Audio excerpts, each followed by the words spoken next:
आज हम बात करेंगे भारत के इतिहास के उस दौर की जिसे भारत का स्वर्ण युग कहा जाता है। ये दौर था गुप्त साम्राज्य का काल। गुप्त साम्राज्य की शुरुआत मानी जाती है लगभग 320 ईस्वी में, जब श्री गुप्त के वंशज चंद्रगुप्त प्रथम ने सिंहासन संभाला। लेकिन गुप्त साम्राज्य को असली शक्ति और पहचान मिली समुद्रगुप्त लगभग 335 से 375 ईस्वी और चंद्रगुप्त द्वितीय विक्रमादित्य 375 से 415 ईस्वी के शासनकाल में। इस समय भारत सिर्फ राजनीतिक रूप से ही नहीं बल्कि कला, विज्ञान, गणित और साहित्य में भी बहुत आगे बढ़ा। कला और स्थापत्य। गुप्त काल में कला अपने शिखर पर थी। अजंता की गुफाएं जो 5वीं शताब्दी ईस्वी में बनाई गईं, आज भी गुप्त कला का शानदार उदाहरण है। इन गुफाओं की पेंटिंग्स में भगवान बुद्ध के जीवन, दया और शांति को बेहद सुंदर तरीके से दिखाया गया है। मूर्तिकला इतनी सजीव थी कि पत्थर में भी भाव नजर आते हैं।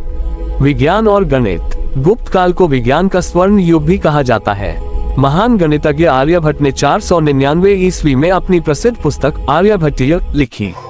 उन्होंने बताया कि पृथ्वी गोल है, पृथ्वी अपनी धुरी पर घूमती है। सूर्य ग्रहण और चंद्र ग्रहण के वैज्ञानिक कारण क्या हैं? इसी काल में शून्य, शून्य और दशमलव प्रणाली का विकास हुआ, जिसने पूरी दुनिया की गणना पद्धति बदल दी। साहित्य। गुप्त काल में संस्कृत साहित्य अपने चरम पर था। महाकवि कालिदास, जिन्हें भारत का शेक्सपियर कहा जाता है, इसी काल में हुए। उनकी रचनाएं अभिज्ञान, शाकुंतलम, मेघदूत और रघुवंश आज भी विश्व प्रसिद्ध हैं।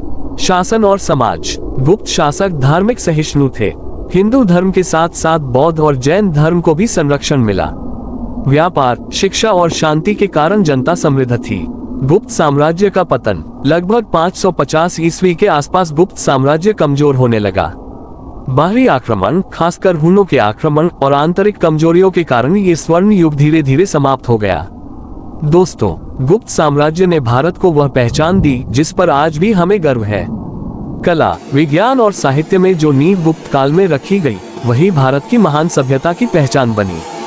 इसीलिए गुप्त साम्राज्य को इतिहास में हमेशा भारत का स्वर्ण युग कहा जाता रहेगा।